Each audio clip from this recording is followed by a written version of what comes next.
할렐루야. 오늘도 말씀 속에서 우리를 찾아오시는 하나님 만날 수 있기를 축복합니다. 러시아의 문학가 니콜라이 고골이라는 분의 외투라는 단편 소설이 있습니다. 관청의 하급 직원으로 일하던 주인공 아카키 예비치라는 사람, 추운 겨울을 앞두고 한 가지 고민이 생겼습니다. 입던 외투가 너무 낡아서 그 추운 겨울을 나기 위해서는 새 외투를 장만해야 하는 것이죠. 근데 외투값이 너무나 비쌌어요. 그래서 식사까지 걸러가면서 지독하게 아끼고 아낀 끝에 넉 달치 월급을 모아 외투를 한 벌 장만하게 됩니다. 그 외투를 손에 쥐고 얼마나 기뻤는지 날아갈 듯이 기뻤어요. 근데 그러던 어느 날 일을 마치고 집으로 돌아오는 길에 그만 강도를 만나서 그 새 외투를 빼앗기게 됩니다. 넉 달치 월급을 모아서 산 외투, 그걸 빼앗겼으니 어떻겠어요? 반 미치광이처럼 백방으로 다니며 도움을 요청해 보지만 사람들의 반응은 냉담하고요. 그게 낙담했던 이 아카키 예비치 결국은 병이 나서 시름시름 앓다가 죽게 됩니다. 그리고 그가 죽고 나서 누군가 밤거리에 귀신이 돼서 사람들의 외투만 벗겨간다는 흉흉한 소문이 떠돌게 됩니다. 얼마나 억울했는지 죽은 후에 사람들의 외투만 벗기는 유령이 된 거예요. 19세기 러시아의 사회상을 고발하기도 합니다마는 삶의 목표가 달랑 외투 한 벌에 불과했던 그 주인공의 삶을 풍자하기도 합니다. 여러분, 그렇죠? 외투 한 벌을 사고 나서 세상을 다 얻은 것처럼 생각했던 그 주인공, 결국 그 외투를 빼앗기고 나서는 세상을 다 잃은 것처럼 그렇게 좌절하고 맙니다. 그 한 벌의 외투가 그의 인생 전부였던 것이죠. 그 외투 한 벌에 그의 인생이 매였던 거예요. 근데 여러분, 이렇게 사는 분들 솔직히 많지 않습니까? 내 평생 소원, 내 집 한번 마련해 보는 것이라고 생각해서 일평생 내 이름으로 된 그 집 한 칸 마련하기 위해서 그것이 삶의 유일한 목표가 되는 분들 있지 않습니까? 저와 여러분들의 소망이 과연 무엇입니까? 우여곡절 끝에 바울이 드디어 로마에 이르게 됩니다. 당대의 중심지 로마에도 복음이 전해지기를 바랬던 하나님의 비전, 바울을 통해서 이루어진 거예요. 이런저런 일로 많이 지체되긴 했습니다마는 하나님의 계획은 반드시 이루어진다는 사실을 한 번 더 확인하게 됩니다. 하지만 그렇다고 로마에 도착하자마자 바로 복음을 전했던 건 아니에요. 그럴 수도 없었어요. 왜냐하면 바울은 지금 죄수의 신분으로 이곳에 끌려왔기 때문이죠.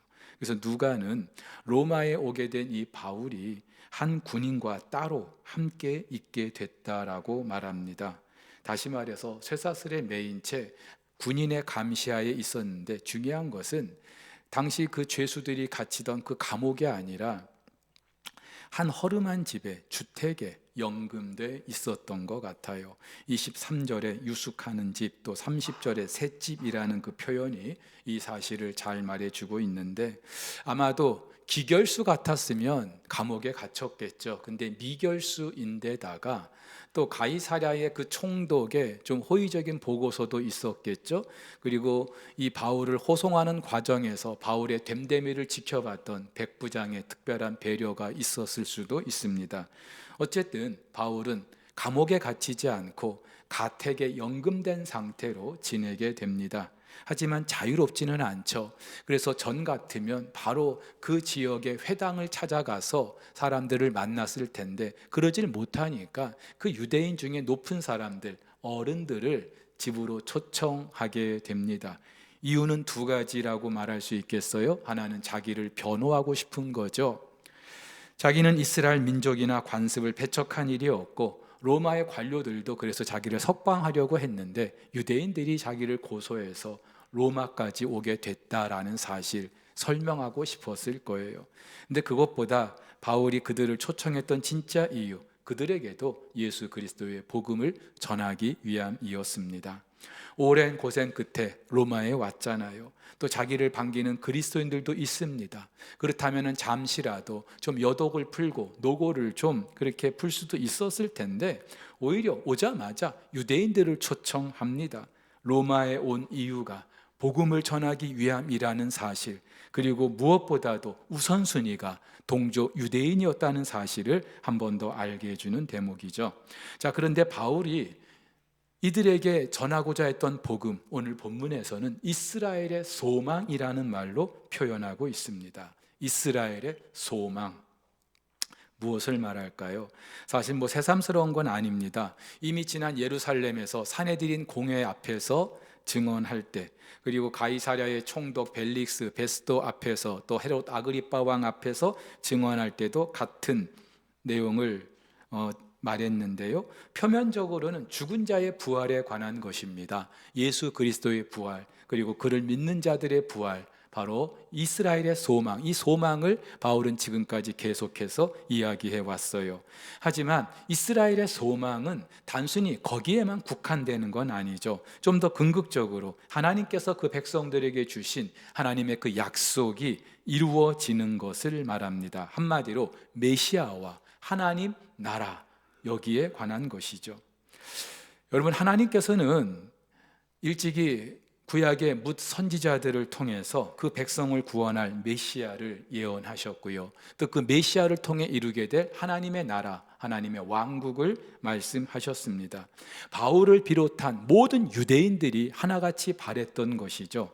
중요한 것은 이 메시아와 그가 이룰 이 하나님 나라에 대해서 당시 유대인들과 바울의 생각이 달랐던 거예요. 정통 유대인들은 그들이 오랜 피지배 상태에 있었잖아요. 이방 민족의 그런 지배 상태에 있었잖아요. 그래서 하나님이 말씀하신 그 메시아가 오면은 우리를 이들로부터 독립을 시켜주고 우리를 해방하여 주고, 그리고 무너진 옛 다윗 왕국이 다시 이 현세에 세워지는 것, 이것을 꿈꿔왔습니다. 바울도 한때 그런 걸 꿈꾼 적이 있어요. 근데 예수님을 만나고 나서 바울의 생각이 완전히 바뀌게 되죠. 그들이 기다려왔던 메시아, 바로 십자가에 죽고 부활하신 나사렛 예수라는 사실, 그리고 그 예수로 말미암아 전 우주적인 하나님의 나라가 세워진다는 사실을 알게 된 것이죠. 당연히 유대인들은 이러한 사실을 받아들일 수가 없었어요. 그래서 바울을 고소합니다. 죽이려고까지 합니다. 그리고 바로 그 이유 때문에 지금 바울은 미결수 신분으로 로마에 와 있는 거예요. 표면적으로는 같은 소망인 것 같은데 그 소망 때문에 서로 다른 상황에 처하게 된 것이죠. 여러분, 이 차이를 어떻게 설명할 수 있겠습니까? 이제 어느덧 사도행전을 마무리할 때가 됐습니다. 다음 주면 이제 사도행전이 다 끝납니다. 오래 기다려 오셨을 텐데, 여러분, 이 사도행전의 저자 누가는요, 일찍이 예수님의 나심, 그리고 그분의 행적, 그분이 십자가에 죽고 부활하신 이야기를 담은 누가복음에 이어서 예수 그리스도께서 승천하시고 나서 30년간 그 기독교 역사가 어떻게 전개되어 왔는가, 바로 이 사도행전을 통해서 기록하고 있습니다. 신약 성경의 유일한 역사서이기도 하고요, 복음서와 서신서의 다리 역할을 하기도 합니다. 무엇보다도 예수 그리스도의 부활 승천 이후에 교회가 어떻게 만들어지는지, 그리고 복음이 어떻게 전파되는지, 그 모든 과정을 다루고 있습니다. 자, 그런데 이 사도행전을 통해서 저와 여러분들이 정말 알아야 될 한 가지 사실이 있어요. 우리가 이 사도행전을 주일마다 나누었던 이유이기도 합니다. 성경 66권의 중심 주제를 이 사도행전이 말하고 있기 때문이죠. 물론 성경 66권 모두 다 하나님께서 우리에게 전하고자 하시는 그 메시지를 다루고 있어요. 그런데 정말로 하나님께서 말씀하고자 하셨던 그 메시지, 사도행전이 다루고 있다는 것이죠. 그것이 무엇입니까? 바로 하나님 나라인 줄로 믿습니다.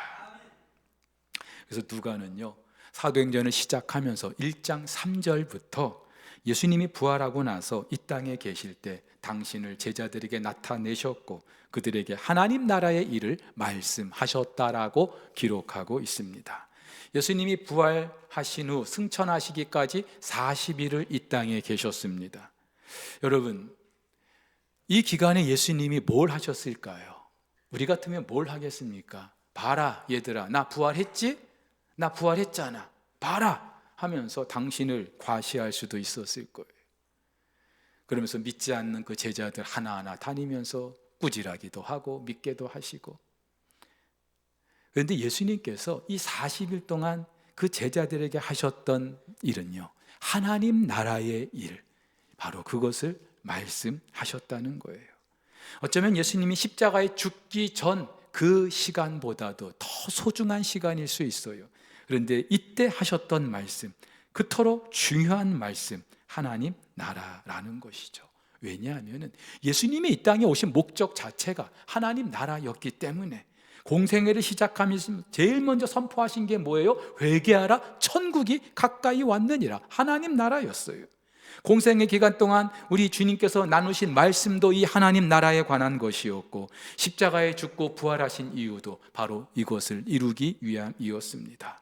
그리고 궁극적으로 예수님이 다시 오시는 이유도 이 하나님 나라를 완성하기 위함인 줄 믿습니다.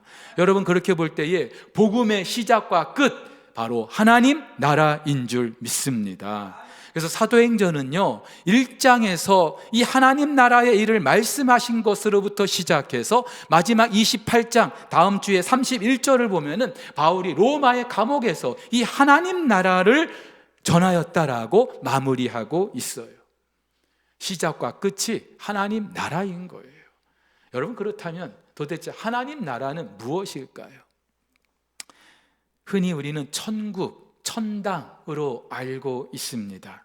그래서 하나님 나라 하면은 이 땅이 아니라 저 우주 어느 한쪽에 하나님께서 예비해 놓으신 그런 어떤 초월적인 공간일 거라고 우리는 생각합니다. 그래서 그 하나님 나라도 이 땅에서 경험하는 게 아니라 죽어야만 가는 그런 나라 정도로 이해하고 있어요. 물론 틀린 건 아니죠. 하지만 그렇다고 정확한 이해도 아닙니다. 여러분, 하나님 나라를 천국, 천당으로 그렇게 우리가 받아들이게 된 이유가 있는데, 마태복음에서는요, 이 하나님 나라를 하늘나라라고 기록하고 있기 때문이에요. 이유가 있어요. 이 마태복음은 유대인들을 대상으로 기록한 성경이에요. 근데 유대인들은 하나님의 이름을 입 밖에 이렇게 되뇌이는 것을 굉장히 불경스럽게 생각했어요. 하나님의 이름을 다른 말로 그렇게 표현할 정도였어요. 그렇기 때문에 의도적으로 마태는요, 하나님 나라라는 말 대신에 하늘나라로 바꾸어서 그렇게 하나님 나라를 소개하고 있는데, 사실 하나님 나라나 하늘나라 다르지 않습니다. 하나님은 하늘에 계시기 때문에. 그렇다고 착각하지 마세요. 하나님은 땅에는 안 계시고 저 창공 어딘가에 하늘에만 계시는 분이냐? 아니요. 여기서 말하는 이 하늘이라는 것은 저 푸른 창공을 말하는 게 아니라, 우주 어느 한 공간을 말하는 게 아니라 땅의 인간과는 비교되지 않는 초월적인 존재라는 사실, 하나님의 그런 초월적인 임재를 상징적으로 말하는 것이 이 하늘이라는 단어예요. 여러분, 그렇다면은 이 하늘나라, 하나님 나라는 전 우주적으로 하나님이 통치하시는 나라인 줄 믿으시기를 바랍니다. 여러분, 이렇게 볼 때 하나님이 통치하지 않는 그 영역은 하나도 없는 거예요. 무엇보다도 하나님이 말씀으로 천지를 창조하셨을 때 모든 피조 세계는 하나님 보시기에 좋을 정도로, 심히 좋을 정도로 완벽했어요. 하나님의 형상대로 창조된 인간들은 그 완벽한 창조 세계 속에서 무한한 기쁨과 행복을 누리며 살았습니다. 하나님의 그 무한한 자원을 가지고 살기 때문에 우리의 생명도, 건강도, 지식도, 지혜도, 물질도 무한했어요. 결핍이라는 게 없었던. 그래서 성경은 그 하나님과 동행하는 삶을 시냇가에 심은 나무로 비유하고 있죠. 자, 일명 이 하나님 나라, 시작된 하나님 나라입니다. 근데 안타깝게도 사탄으로 말미암아 죄가 세상에 들어오고 하나님과의 관계가 끊어지게 되죠. 하나님으로부터 우리가 공급받던 모든 자원이 끊어지는 거예요. 하나님과의 관계가 끊어졌기 때문에. 그래서 그 죄 때문에 하나님과의 관계가 끊어지고 우리 인간은 내게 있는 것만 가지고 살아야 되는 그런 엄청난 결핍의 상태에 접어들게 됩니다. 시간도 생명도 건강도 지식도 물질도 다 모자라요. 그리고 이 결핍 끝에 주어지는 결과, 우리 인간 세상의 모든 고통과 불행이죠. 여러분, 추적 60분에서 올라가면은요, 우리 인생의 불행은 돈이 없어서, 내 몸이 지금 건강하지 못해서, 맞아요. 근데 더 우리가 근원적으로 올라가면은 하나님과의 관계가 끊어졌기 때문이에요. 이런 상태, 일명 무너진 하나님 나라입니다. 그런데 이렇게 인간들이 죄를 범하고 하나님을 떠나고 하나님의 그 나라가 무너졌다 할지라도 하나님은 포기하시는 분이 아니죠. 하나님은 다시 그 나라를 이루실 계획을 세우시고 우리에게 약속해 주십니다. 일명 약속된 하나님 나라. 이미 지난 구약 성경을 통하여 무수한 하나님의 사람들을 통하여 당신의 백성들에게 예언해 주신 내용이죠. 근데 여러분, 이 하나님 나라는 우리의 죄 문제가 해결돼야 이 나라를 경험할 수 있어요. 그래서 하나님께서는 우리의 이 죄 문제를 어떻게 해결할까? 그래서 구약에서부터 미리 상징적으로 보여주셨는데, 죄 없는 흠 없는 그 짐승들을 잡아서 하나님께 제사를 드리는 바로 그 제사법을 통하여 하나님께서 어떻게 우리의 죄 문제를 해결해 주실 것인지를 말씀해 주셨던 거예요. 사랑하는 우리 성도 여러분, 우리는 스스로 이 죄 문제를 해결할 방법이 없어요. 그래서 하나님께서 당신의 아들을 십자가에 내주심으로 우리의 죄를 용서해 주셨어요. 오늘 우리 집사님 기도 시간에 그 십자가 위에서 하나님의 그 사랑과 그 하나님의 공의가 가장 완전하게 드러났다고 했는데, 맞아요. 예수님의 그 십자가 사건으로 비로소 저와 여러분들의 죄 문제가 해결된 줄 믿으시기를 바랍니다. 이제 우리가 성탄절을 앞두고 있어요. 성탄절은 바로 그런 날이죠. 우리의 죄를 대속하시기 위해서 사람의 몸을 입고 이 땅에 오신 하나님을 우리가 함께 축하하고 감사하고 기뻐하는 날인 거예요. 그렇게 이 땅에 하나님 나라의 주인으로 오신 예수님, 공생애를 시작하시면서 제일 먼저 선포하셨던 말씀, 때가 찼고 하나님의 나라가 가까이 왔으니 회개하고 복음을 믿으라. 무슨 말이에요? 예수님이 선포하신 이 복음의 핵심은 한마디로 하나님 나라, 당신으로 말미암아 임하게 되는 그 하나님의 나라, 당신이 주인이 되고 당신이 통치하시는 그 나라 가까이 왔다고 하시는데요, 이 말은 이제 곧 올 거야 이 말이 아니에요. 예수님 당신이 이 땅에 오심으로 말미암아 하나님의 나라가 이미 시작됐다는 거예요. 완료 시제로 돼 있어요. 여러분, 그렇지 않습니까? 예수님이 하나님 나라의 왕이에요. 그 왕이 이 땅에 오셨어요. 그러면 그 왕이 있는 그 자리가 하나님의 나라인 줄 믿으시기를 바랍니다. 지난 2000년 전 이 땅에 오신 예수 그리스도로 말미암아 저와 여러분들은 이미 우리 가운데 임한 현재적 하나님의 나라를 경험하게 되는 줄 믿습니다. 어떻게 해요? 목사님, 이 세상이 하나님 나라라고요? 무슨 그런 근거 없는 말씀을 하십니까? 다 그렇게 생각할 수 있어요. 근데 여러분, 우리 찬양하잖아요. 높은 산이 거친 들이 초막이나 궁궐이나 내 주 예수 모신 곳이 그 어디나 하늘나라 하나님 나라. 무슨 말이에요? 예수께서 나의 왕, 나의 주인이심을 믿고 그분의 통치를 받는 그 삶의 모든 영역이 하나님 나라라는 거예요. 그 하나님 나라를 우리가 누릴 수 있는 가장 중요한 것, 의와 평강과 희락을 누리며 사는 삶. 여러분, 이미 이 땅에서도 우리는 그 하나님 나라를 누리고 있는 줄 믿으시기를 바랍니다. 그러나 아직은 아니에요. 아직은 아니에요. 이것이 완성되는 때가 있는데 요한계시록에 기록되어 있습니다. 일명 미래적 하나님 나라, 완성된 하나님 나라를 말하는 것이죠. 구약의 선지자들이 그토록 외쳤고 바울이 선포했던 복음의 핵심, 한마디로 예수 그리스도와 하나님 나라, 그 하나님 나라가 예수 그리스도로 말미암아 우리에게 주어지기 때문인 것이죠.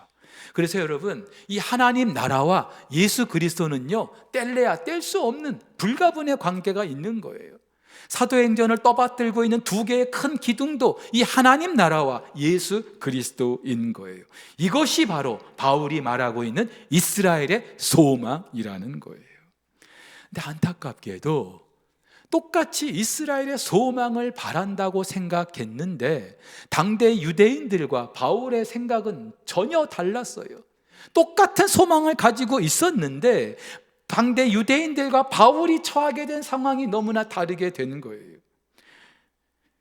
오히려 그 소망 때문에 유대인들이 바울을 고소합니다. 죽이려고 합니다. 로마에서도 쇠사슬에 갇힌 상태에 있게 합니다. 이뿐이 아니죠. 가택 연금된 상태에서도 바울은 그 유대인들을 초청해서 복음을 전합니다. 하나님 나라와 예수를 강론합니다. 아침부터 저녁까지. 그런데요, 오늘 성경을 보니까 그 바울의 말을 듣고 믿는 사람도 있었지만 믿지 않는 사람들도 있었다. 여러분, 그들이 바랬던 거 아닙니까? 이스라엘의 소망? 근데 그래서 바울이 쇠사슬에 매인 상태에서도 아침부터 저녁까지 그 이스라엘의 소망을 그토록 강론했는데 왜 누구는 믿고 누구는 믿지 않게 된 걸까요? 한마디로 바라는 것이 달랐기 때문입니다. 같았다고 생각했는데 달랐던 거예요. 바울의 복음을 거부했던 유대인들은요, 그저 현세에 잘 먹고 잘 사는 거 이것만 생각했던 거예요. 지금 당장 정치적으로 경제적으로 우리가 좀 잘 살게 되는 거, 이것을 꿈꿨던 거예요. 하지만 바울이 바랬던 소망은요, 고작 그 정도가 아니라 전 우주적인 하나님 나라가 세워지는 것이었습니다. 근데 여러분, 우리도 다르지 않아요. 여러분, 예수 왜 믿습니까? 네? 왜 예수를 믿습니까? 주일날 이 황금 같은 시간에 왜 이 예배당에 오셔서 앉아 계십니까? 잠자리가 좋아서 그렇습니까? 왜 그렇습니까? 왜 이 자리에 와 계십니까? 물론 우리 예수 믿고 천국 가기 위함이에요. 구원받기 위함이에요. 근데 여러분, 그 구원이라는 게 과연 무엇을 의미합니까? 천국이 과연 저와 여러분들에게 어떤 소망입니까? 더 중요한 거, 그 소망이 저와 여러분들을 지금 어떻게 매이게 하고 있습니까? 내년이면 북중미 월드컵 대회가 개최됩니다. 전 세계가 들썩일 정도로 온 지구촌의 축제일 거예요. 당연히 한 나라를 대표해서 그 경기에 출전한다는 건 엄청난 영광일 것입니다. 하지만 그 영광 이면에는요, 그 영광을 제대로 누리기 위해서는 지금도 매일 피나는 훈련과 또 절제의 시간을 통과해야 할 것입니다. 선수들이 바라는 것이 지금 그들의 현재를 매이게 하는 거예요. 여러분, 이렇게 볼 때에 저나 여러분, 우리가 소망하는 그 무엇에 우리는 지금 매여 살게 됩니다. 죽기 전에 내 집 한 칸 장만하는 것이 소망인 분들은 나도 모르게 지금 거기에 매여 사는 거예요. 지금보다 더 높은 지위, 더 높은 자리에 오르는 것이 내 평생의 소원이라고 생각하는 분, 나도 모르게 거기에 매이게 되는 거예요. 근데 여러분, 바울이 품었던 그 소망은 로마에서도 쇠사슬에 매이게 했습니다. 이뿐입니까? 그 전에 그토록 화려했던, 그토록 찬란했던 자신의 모든 그 과거 다 배설물처럼 버리게 했어요. 근데 여러분, 중요한 사실이 있습니다. 저를 똑바로 보세요. 바울이 바랬던 소망과 우리의 소망 틀려요? 달라요? 같아요? 예?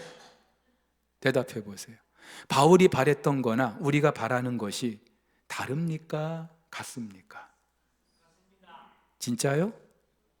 정말요?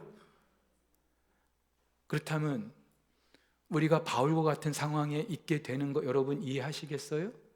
받아들이시겠어요? 아니, 목사님, 그건 아니죠. 내가 왜 예수 믿는데? 내가 잘 먹고 잘 살려고 예수 믿는데. 그런 분들 계실 거예요. 여러분, 바울이 바랬던 거나 저와 여러분들이 바라는 건 다르지 않아요. 하나님 나라와 예수 그리스도입니다. 그렇다면 이 소망이 오늘 저와 여러분들을 어떻게, 무엇에 매이게 하고 있습니까? 결혼을 앞둔 예비 신랑 신부가 있다고 하죠. 준비할 거 참 많을 거예요. 살 집부터 결혼식 준비까지 이것저것 신경 쓸 게 너무나 많을 거예요. 근데 여러분, 정말 행복한 결혼 생활을 하려고 하는 사람들이라면 그것도 중요하지만 무엇보다 자기 자신을 준비하는 일에 더 우선순위를 둘 거예요. 왜냐하면 행복한 결혼 생활은 그런 물리적인 조건, 그런 상황이 아니라 함께 살을 부대끼며 사는 사람이 결정하기 때문이죠. 아무리 대궐 같은 아파트 있으면 뭐해요? 아무리 좋은 자동차 있으면 뭐해요? 아무리 결혼식을 호화찬란하게 그렇게 하면 뭐해요? 사람이 안 돼 있는데, 사람이 우리의 행복을 결정한다면 결혼식을 앞두고 정말로 내가 이 사람과 행복한 결혼 생활을 꿈꾸기 위해서는 어떻게 해야 될까? 진짜 제대로 된 그런 젊은이라면 자기 자신을 준비하는 게 우선이라고 생각할 거예요. 여러분, 하나님 나라를 소망하는 저와 여러분도 다르지 않아요. 하나님 나라의 백성으로 나 자신을 준비하는 거예요. 하나님 나라는 내가 뭐 준비할 거 없어요. 뭐 집도 준비하고 뭐 가전제품도 준비하고 내가 할 거 아무것도 없어요. 하나님 나라는 완벽 그 자체인 줄 믿습니다. 중요한 건 내가 준비돼야 되는 거예요. 내가 그 나라에서 살게 될 내가, 옛사람이 죽고 새사람이 사는 것이죠. 내 안에 끊임없이 머리를 쳐 미는 그런 내 육신의 본성을 쳐 죽이고 성령의 이끄심에 순종하며 사는 거예요. 근데 이게요, 만만치 않아요. 엄청난 고통이 따른 일이기도 해요. 사탄의 통치를 거부하고 예수 그리스도의 통치에 순종한다는 거, 이거 만만한 거 아니에요. 그리고 세상의 관점에서 볼 때에 참 매력 없는 일일 수도 있고 아픔을 겪는 그런 과정일 수도 있어요. 그래서 포기하는 분들이 얼마나 많은데요. 다들 그렇게 사는데 뭐 이 세상의 지배적인 가치관이 우리랑 다른데 하면서 포기해버리는 경우가 얼마나 많은데요. 근데 여러분, 그렇게 나 자신을 복종시키면서 나도 모르게 그 하나님 나라의 백성으로 저와 여러분들이 준비되어 가는 줄 믿으시기를 바랍니다. 이것이 바울의 평생 소원이었어요. 바울이 바라는 거였어요. 그래서 바울이 에베소서 이렇게 말합니다. 우리가 다 하나님의 아들을 믿는 것과 아는 일에 하나가 되어 온전한 사람을 이루어 그리스도 예수의 장성한 분량에 이르기까지 할 것이라고요. 이것이 날마다 바울이 소원했던 거예요. 그래서 그는 나는 날마다 죽습니다. 날마다 죽습니다. 그렇게 고백했던 거죠.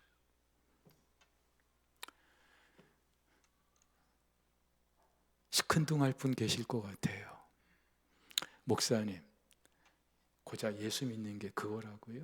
그게 내 평생 소원이라고요? 별로 달갑지 않게 받아들일 분들도 계실 것 같아요. 그것 때문에 그 화려한 스펙을 다 버렸다고요? 배설물처럼 버렸다고요? 나는 못해요. 내가 왜 그렇게 해야 돼요? 그럴 분들도 계실 것 같아요. 그러면서 예수 믿는 거 다시 생각해 봐야 되겠습니다 라고 생각하실 분들도 계실 거예요. 아니면은 더 깊이 빠져들까 무서워서 은혜도 적당히 받으려고 은혜의 그 강가 언저리에만 계신 분들도 계실지 모르겠어요. 목사님, 세상 물정 몰라서 하시는 말씀인데 그것보다요, 지금 당장 대학에 들어가고요, 취업하고요, 결혼하고요, 내 집 마련하고요, 대출금 갚고요, 노후 준비하고 할 게 얼마나 많은데요. 솔직히 그것 때문에 오늘 이 자리에 앉아 계신 분들도 계실지 모르겠어요. 하나님 좀 어떻게 해보세요. 어떻게 좀 해보세요. 내 집 대출 받았는데 그 대출금 좀 갚아주세요. 그 문제 따지려고 오신 분들도 계실지 모르겠어요. 근데 여러분, 한 가지 우리가 분명히 알아야 될 것이 있는데, 저와 여러분들의 궁극적인 삶의 목표 이유는 이미 결정돼 있어요. 저와 여러분들이 그리스도인이라면, 하나님의 자녀라면, 하나님 나라의 백성이라면 예외 없이 저와 여러분들이 이 땅에서 무엇을 목표로 살아야 될지 이미 결정돼 있어요. 내가 선택할 수 있는 게 아니에요. 그래서 바울은 빌립보서에서 주 예수 그리스도께 내가 잡힌 바 된 거라고요. 오늘도 바울이 쇠사슬에 매이게 된 거, 내 의지와 상관없이 내가 선택할 수 있는 게 아니라 잡히게 된 것, 붙잡히게 된 것, 매이게 된 것. 무엇보다도 하나님 나라 그 보좌에서 이걸 가지고 심판을 받게 될 거예요. 너 뭐 하다 왔니? 하나님이 이걸 가지고 판단하실 거예요. 시험을 앞두고 있는 그 친구가 전혀 시험 문제가 아닌 걸 붙들고 있다면 그것만큼 한심한 일이 없겠죠. 여러분, 이렇게 볼 때에 저와 여러분들이 이 땅에서 하나님 나라의 백성으로서 내가 어떻게 하면 그 나라의 백성으로 정말로 제대로 준비된 삶을 살 수 있을까? 이거는요, 그렇게 간단한 문제도 아니고 가벼운 문제도 아니에요. 내가 이 땅에서 뭐 얼마나 대단한 일을 했는가 중요하지 않아요. 내가 어떤 직분을 받았는가, 어떤 자리에 올랐는가 하나도 중요하지 않아요. 우리 하나님께서 저와 여러분들을 보실 때 단 하나 눈여겨보실 거, 판단하실 거, 너 나 얼마나 닮았니? 이걸 거예요. 나를 얼마나 닮았니? 바울은요, 이 로마에서 이렇게 매여 있는 가운데서도 빌립보 교회에게 편지를 보냅니다. 이렇게 보내요. 내가 이미 얻었다 함도 아니요 온전히 이루었다 함도 아니라 형제들아, 나는 아직 내가 잡은 줄로 여기지 아니한다. 바울이 이 편지를 기록했던 때가 아마 그의 나이 50대 후반, 56세에서 8세 정도였을 거라고 추정합니다. 그리고 그가 27살 정도에 예수님을 만났던 걸로 그렇게 추정이 돼요. 그러면 예수님을 만나고 나서 30년 동안 복음을 위해서 살아온 거예요. 여러분, 뭘 해도 30년 정도 하면은 장인 소리, 달인 소리 듣지 않겠습니까? 근데 바울은요, 이 복음을 위해서 30년 달려왔어요. 자기 목숨도 아깝지 않게 생각하고. 그러면 뭔가 사람 앞에서도 나 이렇게 하면 내년 이만큼 했습니다, 내놓을 게 있지 않겠어요? 자랑할 게 있지 않겠어요? 근데 바울이 뭐라고요? 저요, 아직도 내놓을 게 아무것도 없습니다. 자랑할 게 아무것도 없습니다. 그래서 저는요, 아직도 달려가야 합니다. 이제 인생의 황혼을 바라보는 그때에 나는 아직도 아닙니다. 나는 아직도 달려가야 됩니다. 이게 바울의 고백이에요. 인생의 절반쯤 왔을 때 깨닫게 되는 것들이라는 책이 있어요. 근데 이 책의 원 제목이 Repacking Your Bags, 너의 가방을 다시 꾸려라 라는 거예요. 근데 이 책이요, 또 다른 이름으로 번역이 됐는데 무엇이 나를 행복하게 하는가? 책은 똑같은데 우리나라에서 두 가지 제목으로 번역이 된 거예요. 그만큼 중요하기 때문에, 뭔가 현대인들에게 깨닫게 해주는 게 많기 때문에 그랬다고 생각이 돼요. 근데 내용은 간단해요. 여러분, 우리 인생은요, 무거운 짐을 지고 먼 길을 떠나는 사람들과 같아요. 처음 짐 꾸릴 때 이것도 넣고 저것도 넣고, 그래서 우리는요, 참 짐을 많이 꾸리려고 합니다. 이건 이래서 필요하고 저건 저래서 필요하고. 여러분, 여행 갈 때 그렇잖아요. 처음 여행하시는 분들 다 필요할 것 같아서 다 집어넣어요. 그래서 가방 크기를 더 넓혀서라도 그렇게 다 준비하려고 합니다. 근데 어느 순간 그 인생 가방에 필요 없는 잡동사니로 가득해 있는 걸 발견하게 될 거예요. 그리고 우리 인생이 진짜 힘든 이유를 알게 되죠. 뭐가 없어서가 아니라, 뭐가 없어서가 아니라, 그래서 우리는 자꾸만 뭔가를 채우려고 했는데 뭐가 없어서가 아니라 너무 많아서, 그리고 정말 필요한 게 없어서 그렇게 된 진짜 이유, 여러분 잘 들으십시오. 우리가 바라는 게 없거나 틀렸기 때문이에요. 저와 여러분들이 이 땅을 살면서 바라는 것이 없거나 그냥 되는 대로 살지 뭐 어차피 인생 한 번 살고 마는 거, 그렇게 살거나 아니면 내가 진짜 바라는 게 틀렸기 때문이에요. 연말입니다. 저는 이 해마다 연말만 되면은 좀 우리 다 같이 숙연해지지 않습니까? 근데 이유가 있어요. 이 연말은요, 모든 마지막은요, 우리가 하나님 앞에 서게 될 그 때를 연습하는 때이기 때문에. 올해도 이제 열흘밖에 안 남았어요. 근데 여러분, 만약 올해가 이 열흘밖에 안 이게 내 인생의 정말 마지막이라고 하면은 우리 어떻게 남은 열흘을 살 수 있을까요? 그 마음으로 내가 정말 바라는 게 뭔지 다시 한번 생각하고, 내가 중요하다고 생각했던 이거 진짜 중요한가? 말씀에 비추어서 다시 한번 생각하고 우리 인생의 가방을 다시 챙길 수 있기를 예수님의 이름으로 축복합니다.